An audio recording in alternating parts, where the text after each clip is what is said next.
On a scale of 1 to 10, just how pretentious are we finding this camera angle? Hi guys, it's Lauren.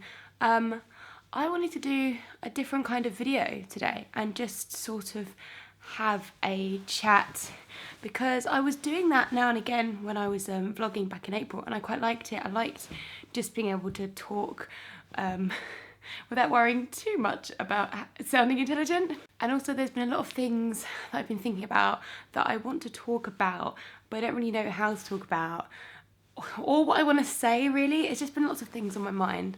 So I thought I would just turn the camera on and see what happens. This is Peter Rabbit, by the way. I've had him since the Christmas before I was born. My nanny just couldn't wait to buy a present for her first adorable grandchild, so bought him for me.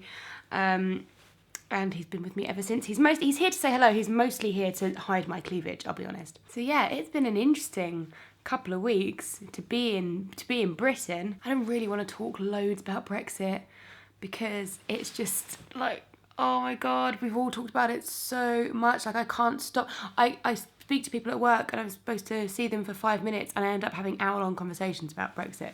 And it's not even been that long that it's happened. I'm already exhausted by it.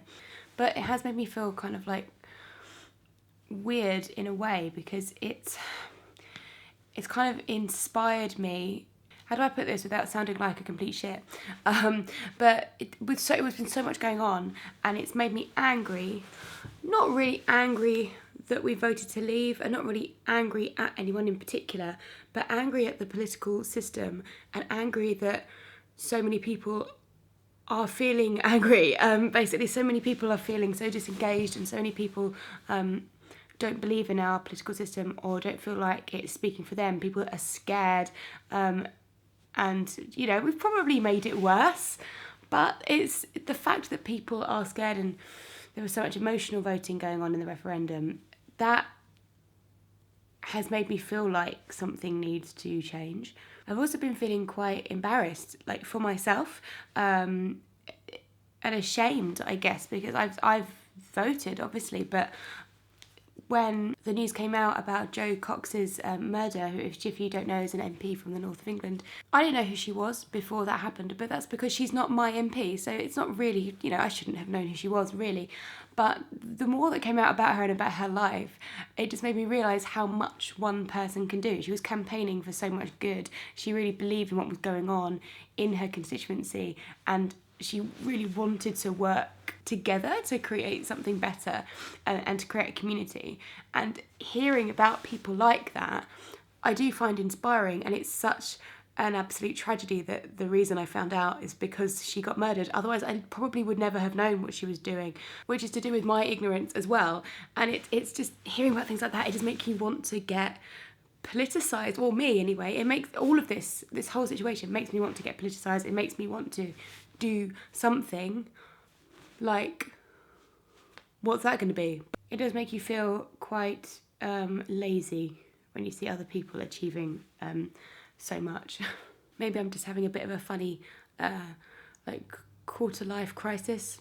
Probably more like third of a life crisis now, let's be honest. I'm getting quite old. But I was at an event the other night, and we went bowling, and in this bowling venue they had, I don't know, it can't have been MTV, but it was some sort of MTV channel playing, and they were playing all of this like classic rock videos on it. So they had like Blink-182 on there and Foo Fighters, and just, it was amazing. And I was playing bowling, but I just kept watching the music coming up, and I was just, oh my god, it made me feel so nostalgic. Like, that was me, like when I was like 13, 14, 15, that was just my world, and I loved that music, and that kind of scene isn't really around anymore.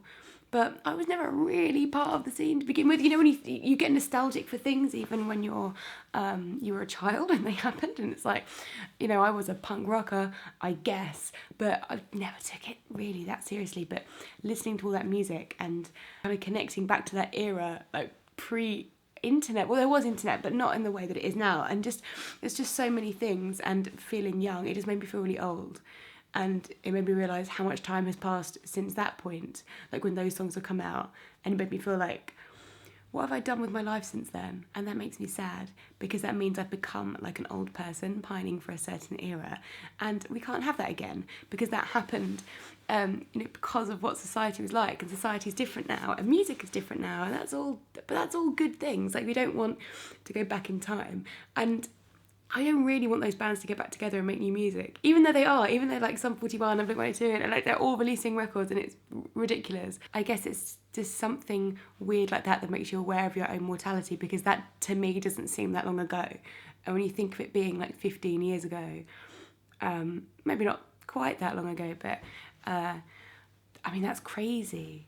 Although they're quite disparate subjects, I feel like the topic of Brexit and also the demise of punk rock are somehow linked in my head, in that kind of making the most of your time, I suppose. I got a day off today, which is nice, because it means I'm at home and I've just been filming. I filmed 3 videos plus this one today, which is good. So I was travelling for work earlier this week. I was in Poland, and then tomorrow I'm going on holiday to the Lake District in the north of England, where this guy is from.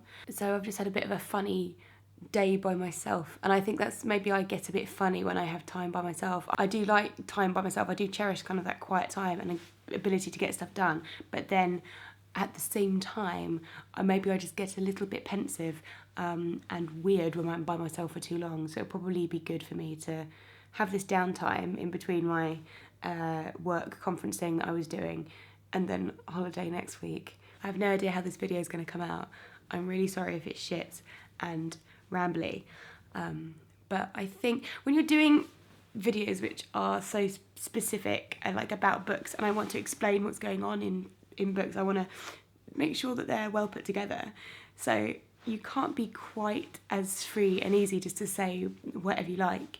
And I think it's nice to kind of do lo-fi for a bit, just to sort of, I guess, connect, just to say hi, just to check in, and it not really being about anything.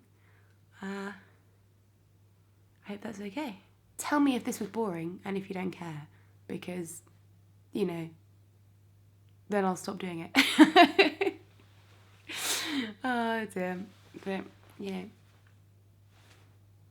I'm going to go do my things. I'm going to do the things and stop procrastinating. So I'll see you next time. Bye. Three-penny Opera, which is on at the moment in the National Theatre in London, and it stars Rory Kinnear as Mac Heath, Mac the Knife. You've probably heard the song Mac the Knife. The Three-penny Opera is a really interesting play. It's definitely a play with music rather than a musical piece of theatre. It was written by Bertolt Brecht in Germany.